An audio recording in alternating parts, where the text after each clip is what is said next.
আজকে আপনাদের সাথে শেয়ার করব ইনস্ট্যান্ট মাওয়া আমি কিভাবে ঘরে তৈরি করি। আর থাকছে লাউ, লাল শাক আমি এগুলা কোথা থেকে অর্ডার করলাম, এগুলা কেমন ছিল। আসলে দেশি সবজি পেলে মাছ মাংস থেকেও বেশি ভালো লাগে। আমার এই ইনস্ট্যান্ট মাওয়াটা দেখতে খুবই অথেন্টিক হয়েছে। হ্যালো এভরিওয়ান, আসসালামু আলাইকুম। সবার কি অবস্থা? আমার তো আলহামদুলিল্লাহ বেশ ভালো। আচ্ছা, আমি সবসময় আপনাদের রান্না বান্না দেখাই, আপনারা কি বিরক্ত হন? আমি যেহেতু আমার ভিডিওতে আমাদের নিজেদেরকে শো করি না, তাই এই ধরনের ক্যাটাগরির ভিডিওগুলো আমি মেক করি। বলতে পারেন ভিডিও তো না বানালেই তো হয়। আসলে আমি ভিডিওগুলো মেক করি আমার মনের শান্তির জন্য। আমার নিজের কাছে ভালো লাগে শত ব্যস্ততার মধ্যে একটু সময় দিয়ে ভিডিওগুলো আমি মেক করি বা এডিট করি। একটা মেরুন কিনে নিয়ে আসছিলাম, এটার প্রাইস ছিল ৮০০ ইয়েন। গরমের মধ্যে ঠান্ডা ঠান্ডা ফ্রুটসই খেতে বেশি ভালো লাগে। আজকে আমি ইনস্ট্যান্ট মাওয়া বানাবো, তো ওটার একটা ছোট্ট ক্লিপ আপনাদের সাথে শেয়ার করি, চলেন। ফার্স্টে আমি দুধটা জাল করে নিছি।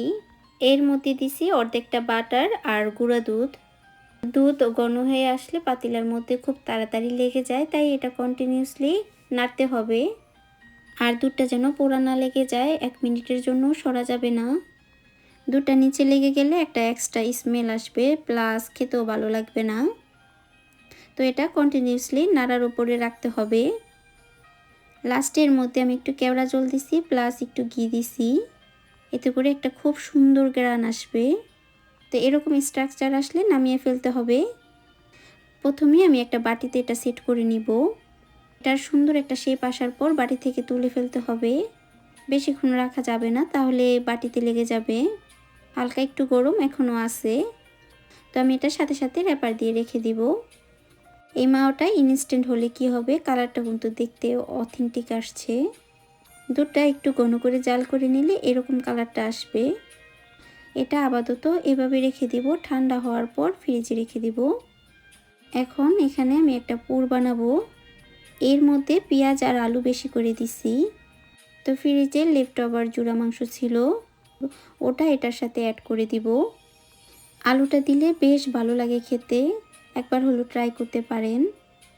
আমার ক্যামেরা স্ট্যান্ড জানি কি হয়েছে, ভিডিও করতে নিলে না একটু নাড়াচাড়া বেশি দেয়। এই পুরটা আমি রেডি করছি প্যাটিস বানানোর জন্য।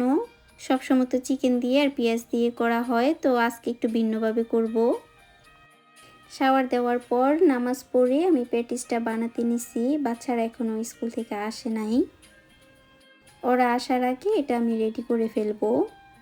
এই শীটটা আমার কেনা, আমি এটা আমিকা থেকে নিছিলাম। প্যাটিসের আমি 2টা শেপ দিব। খাবার খাওয়ার চেতে আমার বানাতে বেশি আনন্দ লাগে। জানেন, মাঝে মাঝে আমার এরকম ফিল হয় যে আমি আজকে এই জিনিসটা বানাবো। এই জিনিসটা বানানোর জন্য আমি খুবই এক্সাইটেড থাকি।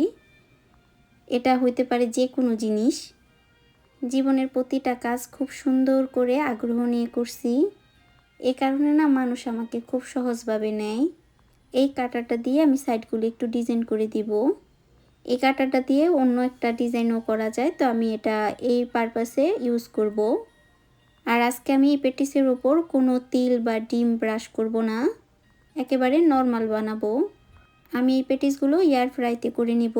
এটা এয়ার ফ্রাইতে 180 ডিগ্রি সেলসিয়াসে 20 মিনিটে করা যায়। আর এর তাপমাত্রা আর একটু বেশি দিলে ভিতরে একটু কাঁচা থেকে যায়। যেহেতু শীতটা একটু মোটা, তো 180 ডিগ্রি সেলসিয়াসই সুন্দর হয়। এই মাওয়াটা আমি পরে আমার অন্য ভিডিওতে ইউজ করে দেখাবো।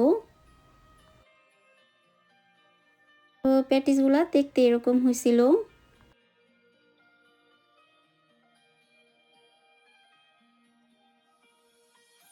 বিকালের দিকে এই পার্সেলটা আসছে, আমি বাংলা বাজার থেকে বাজার অর্ডার করছিলাম। এটা আমার ফার্স্ট টাইম অনলাইন থেকে বাজার অর্ডার করা। আমি যখন আমার হাজব্যান্ডকে বলছি আমি ফার্স্ট টাইম অর্ডার করছি অনলাইন থেকে বাজার, সে আমার উত্তর দিছে আমি নাকি মহাভারত শুদ্ধ করে ফেলছি অর্ডার করে। তো যাই হোক, চলেন দেখি ভিতরে কি কি আছে। যদি আজকে অর্ডার করেন তো একদিন পর পেয়ে যাবেন। ওরা তাকুবিনে পার্সেলগুলো পাঠিয়ে দেয়। আর পেমেন্টটা বাজার হাতে পাওয়ার পরও করা যায়। জাপানে যেহেতু এখন অনেক গরম, তো সবজিগুলো সেই তুলনায় ভালো আসছে, কিন্তু ধনেপাতা একটু আর কি ভিতরে নষ্ট হয়ে গেছিল। এখানে 1 প্যাকেট মরিচ আর একটা জুসের বোতল গিফট ছিল। পরে ধনেপাতা একটু নষ্ট হয়ে যাওয়ার কারণে উনি এটার কোনো পেমেন্ট নিবে না। লাল শাক আমি 3 প্যাকেট অর্ডার করছি। লাল শাকগুলো খুবই ভালো আসছে। আমি জাপানিজ দোকান থেকে যে ধনেপাতা নিয়ে আসি এগুলোর কোনো ফ্লেভার পাই না। পাতাটা ছিলে একটু ফ্লেভার আসে। তো এই ধনেপাতাটার প্যাকেটটা খোলার পর খুব সুন্দর একটা ঘ্রাণ আসছে। আমার মনে আছে এটা অনেক আগের কথা। ঈদের দিনে ক্ষেত থেকে তোলা ধনেপাতা 5 টাকা আটি করে বিক্রি করা হতো বাড়ি বাড়ি। এই ধনেপাতার যে একটা ফ্লেভার বা ঘ্রাণ ছিল এটা আর আমি কোথাও পাই নাই। আমি বিকালের দিকে এই সবজিগুলা কেটে রান্না করে ফেলছি। ওটা খুবই তাড়াতাড়ি সিদ্ধ হয়ে গেছে। অনেক লাউ কিন্তু আছে বুড়ো টাইপের, সহজে সিদ্ধ হতে চায় না। এটা খুবই তাড়াতাড়ি সিদ্ধ হয়ে গেছে। লাউ সিদ্ধ করার জন্য কোনো এক্সট্রা পানি ইউজ করতে হয় নাই। আর ঝোলের জন্য আমি একটু পানি দিছি যেন পরের দিন জাল করে খাওয়া যায়।